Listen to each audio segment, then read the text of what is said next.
Hey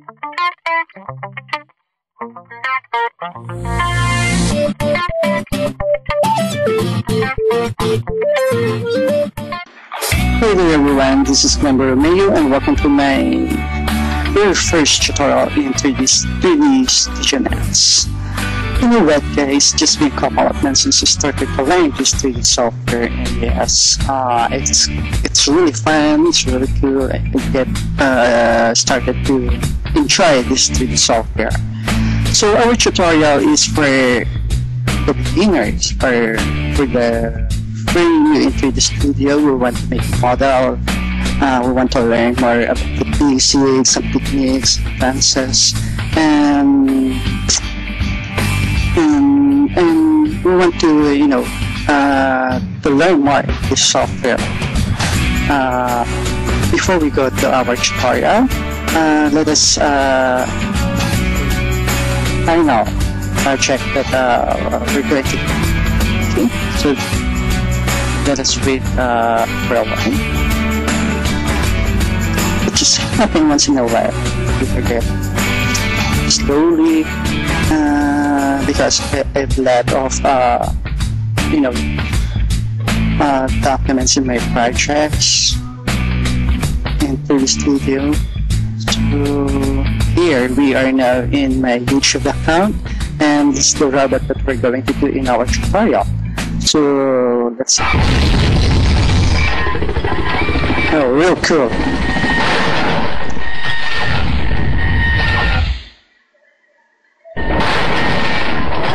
Actually guys, that is the very first project that I've done in 3D Studio Max, and my very first attempt to model my character and to rig it and animate the whole projects.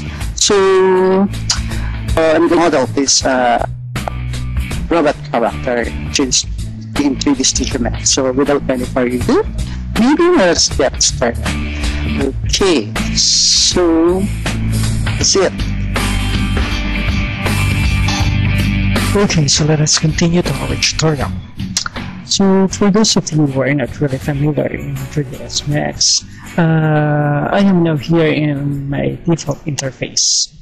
So before we move on to our tutorial, or before we create our model for our model, so let us first discuss about very important things in our default interface.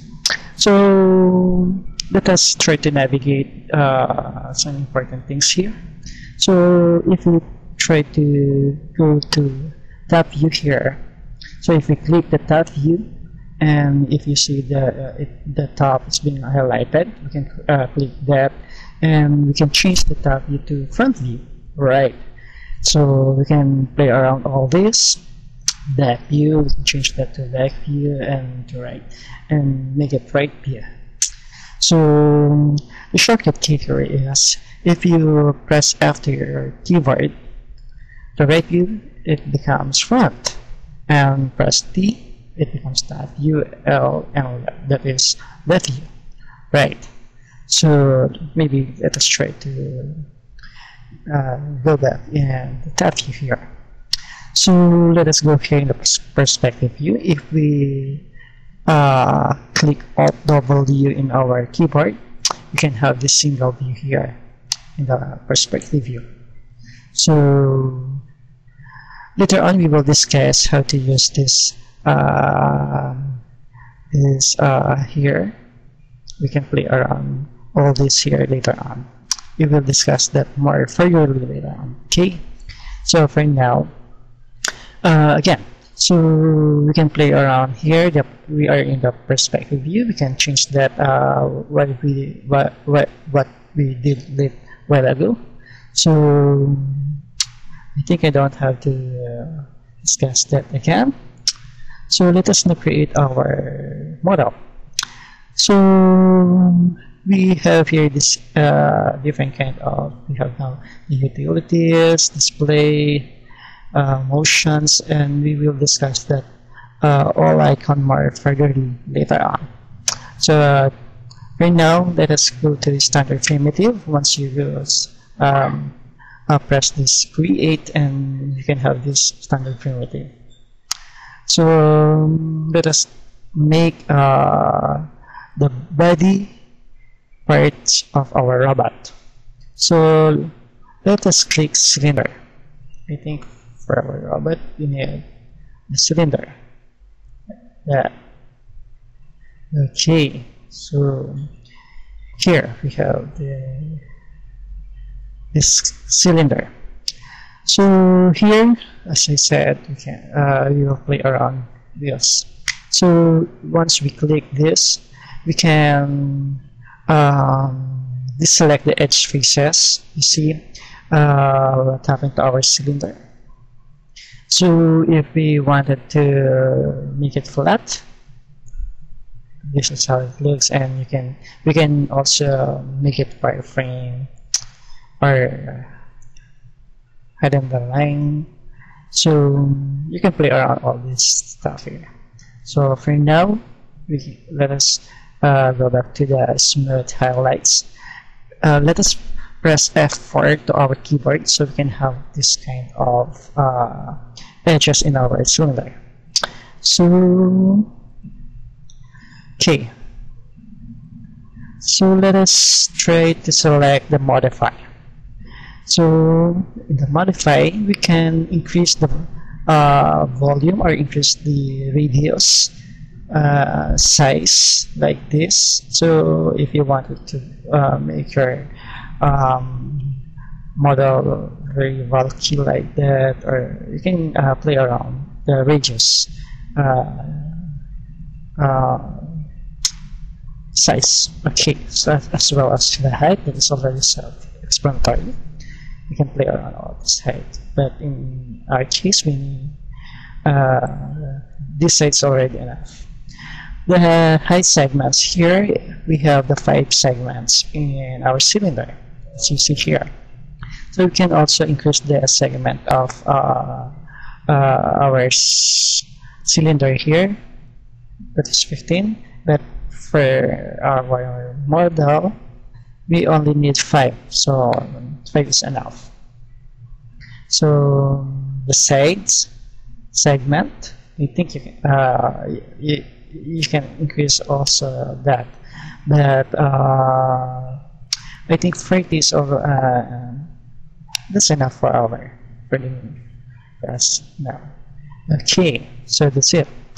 So let us go back. No, let us select and this icon here, the select and rotate. And since I already select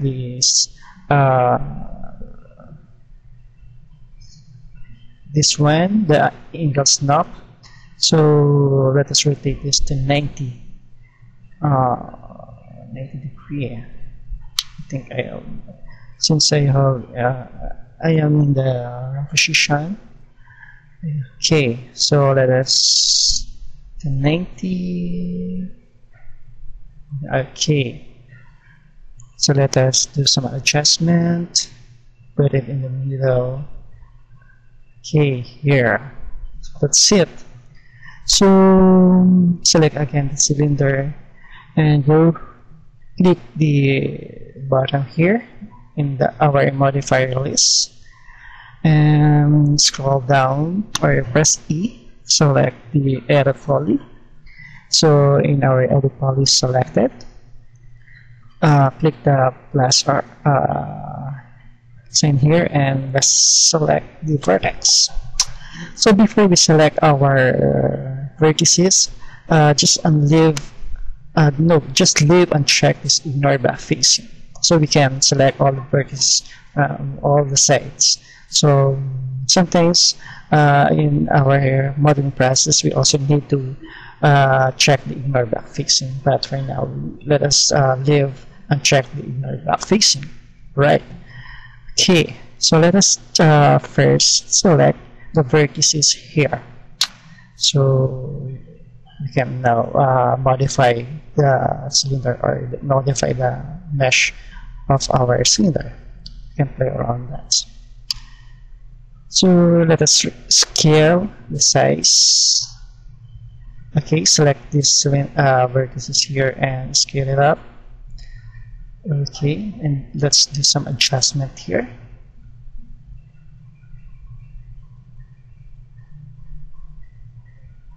Okay, Control C to your keyboard is undo. Okay, so sometimes you can use that, right?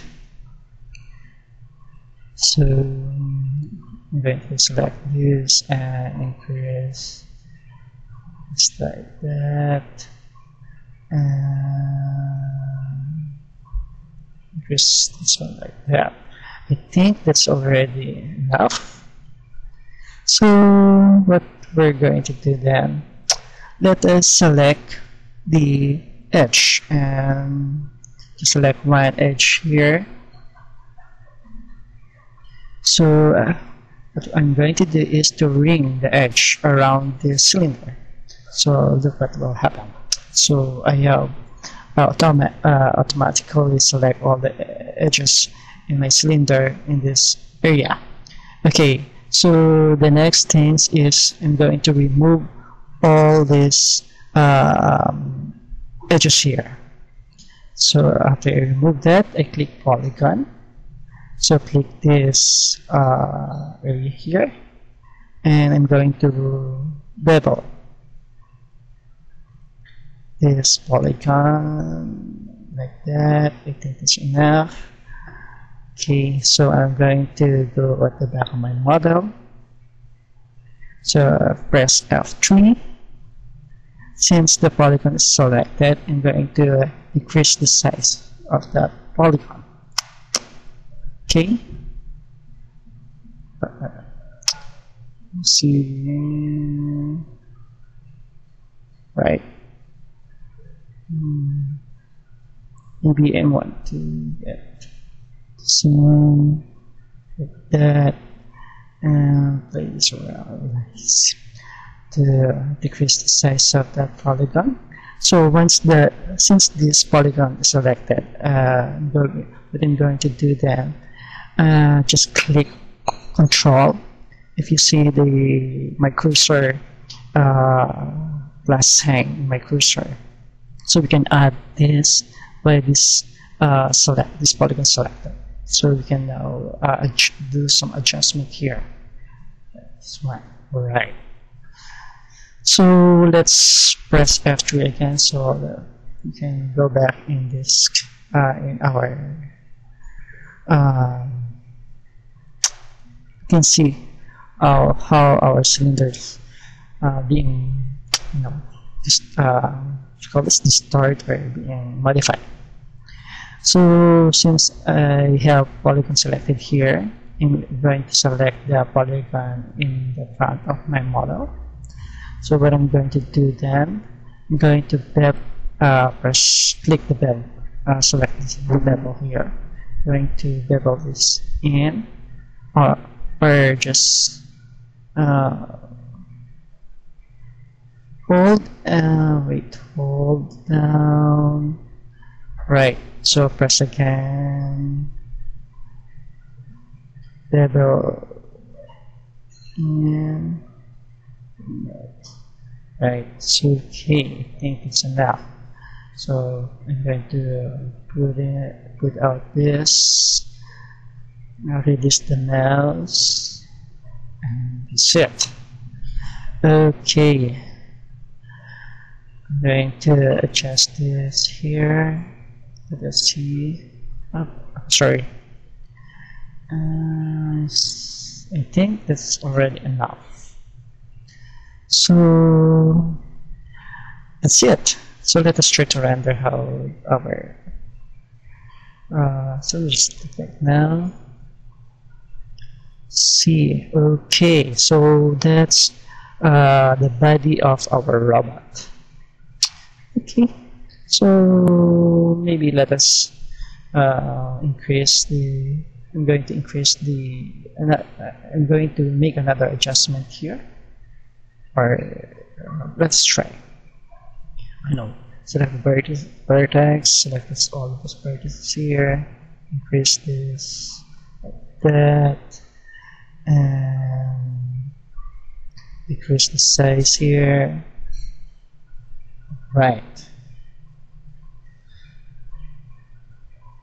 I think that's already now. Okay. So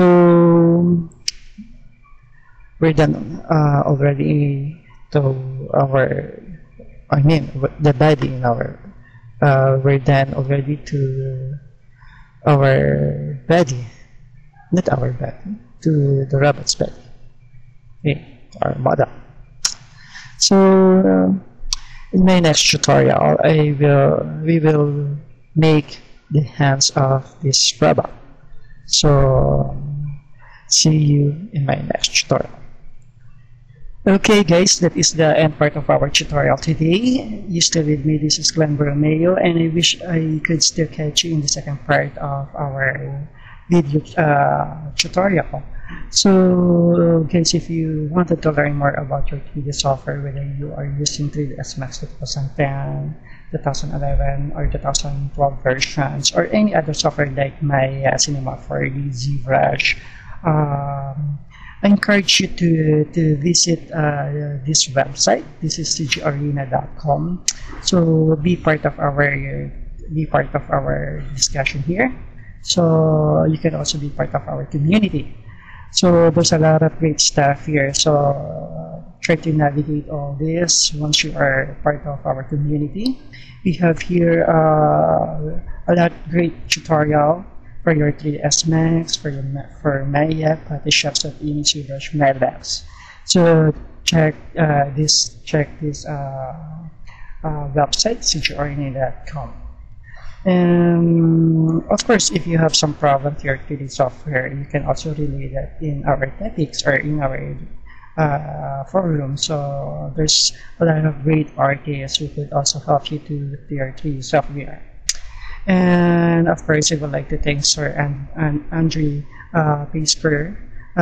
Sir Andre is a great animator. He's a filmmaker, film producer. He's a really nice guy. He's from Germany. You know what, guys?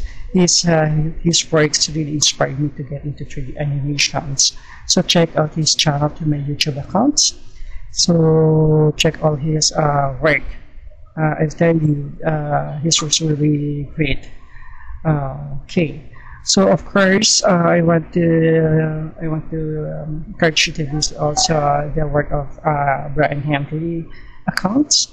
This is his YouTube account. The link is in my YouTube channel also. He has a great stuff also here. So check out his YouTube account. And lastly, of course, visit my YouTube channel, subscribe, and be my friend. And here is my YouTube account. Check out all my videos.